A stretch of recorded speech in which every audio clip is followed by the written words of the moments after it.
বসকে খুশি করতে না পারলে তো তুমি এখানে চাকরিই করতে পারবে না। আর আমার অফিসে চাকরি করবে আর আমার দিকটা একটু দেখবে না, তা কি করে হয় বলো? আর এখানে খারাপের কি আছে? তুমি আমাকে খুশি করবে আর আমি তোমাকে, এতটুকুই তো নাকি? আর আমি তো ফ্রিতে কিছুই চাইনি, তাই না? কি বলো তুমি? সামিয়া এর কথা শুনে রাগ সামলাতে না পেরে বলে উঠল, দেখুন স্যার, আপনি যদি আরেকদিন আমার শরীরের এখানে ওখানে হাত দেওয়ার চেষ্টা করেন তবে আমি এই চাকরি ছেড়ে দেব। কিন্তু স্যার তো তার এসব কথা কানে নেওয়ার মতো মানুষই না। তিনি সোজাসুজিভাবে বললেন, শোনো সামিহা, এই অফিসে চাকরি করতে হলে এইটুকু স্যাক্রিফাইস তোমাকে করতেই হবে। আর এইটুকু না পারলে কালকে থেকে তোমার অফিসে আসার কোনোই প্রয়োজন নেই। একসময় আর কথা না বাড়িয়ে সামিয়া বসের রুম থেকে বেরিয়ে পড়ে। সেদিন বাসায় ফিরে সারা রাত তার ঘুম হচ্ছে না। মাথায় শুধু একটা চিন্তাই ঘুরপাক খাচ্ছে, এই চাকরিটা ছেড়ে দিলে সাথে সাথে সে আরেকটা চাকরি পাবে কোথায়?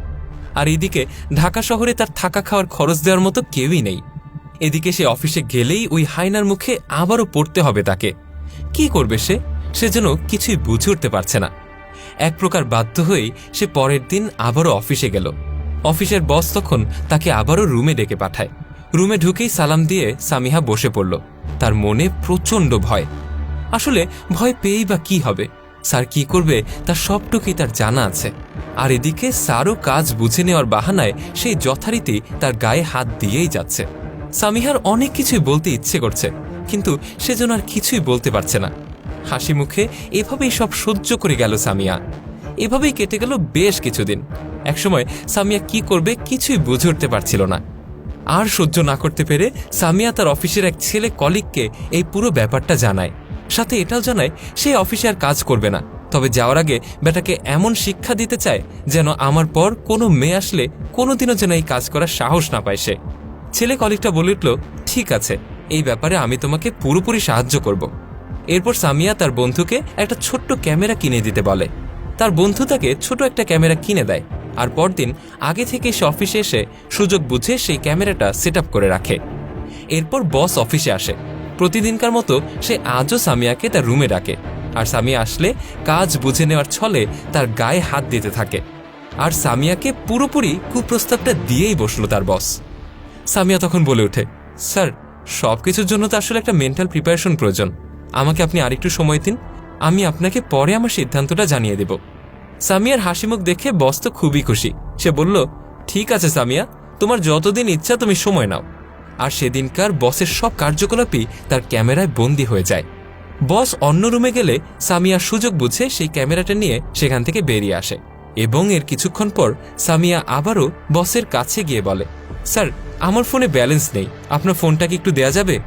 বস তখন রসগোল্লার মতো একটা হাসি দিয়ে সামিয়ার দিকে আনলক করে ফোনটা এগিয়ে দিল। বসের ফোনটা নিয়ে অন্য একটা রুমে চলে যায় সামিয়া। আর তারপর বসের ওয়াইফের নাম্বারটা নিজের ফোনে নিয়ে নেয়। সেদিন রাতে বাসায় ফিরে সামিয়া তার বসের বউকে বিস্তারিত খুলে বলে, কিন্তু মহিলা যেন কিছুতেই মানতে রাজি হচ্ছে না যে তার স্বামী এতটা জঘন্য হতে পারে। পরে সামিয়া দিনে লুকিয়ে করা সেই ভিডিওটা সেই মেয়েকে পাঠায় এবং তার পরদিনই তার নিজ চোখে দেখে যেতে বলে তার স্বামীর হিংস্র আচরণ। এর পরদিন সামিয়া আগের দিনের কাজ বুঝিয়ে দিতে সেই বসের রুমে যায়। আর বসও আগের মতো সামিয়ার সাথে খোশ গল্পে মেতে ওঠে। সে সামিয়ার হাত ধরে যেই না গায়ে হাত দিতে যায় তখনই সামিয়ার সাথে সাথেই বসের গালে একটা চর বসিয়ে দেয়।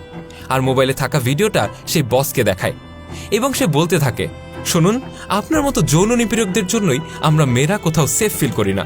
আর আপনার এই ভিডিওটা আমি আজকেই সোশ্যাল মিডিয়াতে ছড়িয়ে দেব। আপনার এই সুন্দর মুখের আড়ালে থাকা ভণ্ড আর পশুর রূপটা আমার সবাইকে দেখাতেই হবে। এদিকে ভিডিওটা দেখে বসের গলা তো শুকিয়ে যাওয়ার অবস্থা। সে অনেকভাবে সামিয়াকে ম্যানেজ করার চেষ্টা করে, কিন্তু ততক্ষণে বসের বউ এসে তাদের সব কিছুই দেখে ফেলে। বউ রুমে ঢুকেই বসকে থাপড়াতে শুরু করে।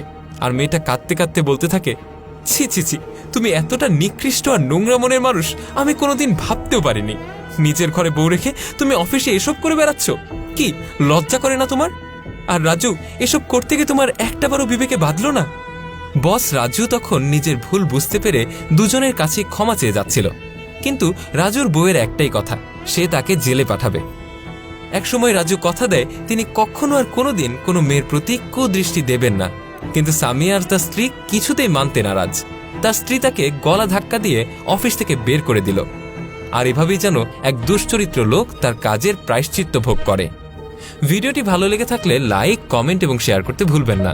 কমেন্ট বক্সে জানান আপনার মূল্যবান মতামত। ফলো বাটনটি ক্লিক করুন আপডেট ভিডিওর জন্য। ধন্যবাদ।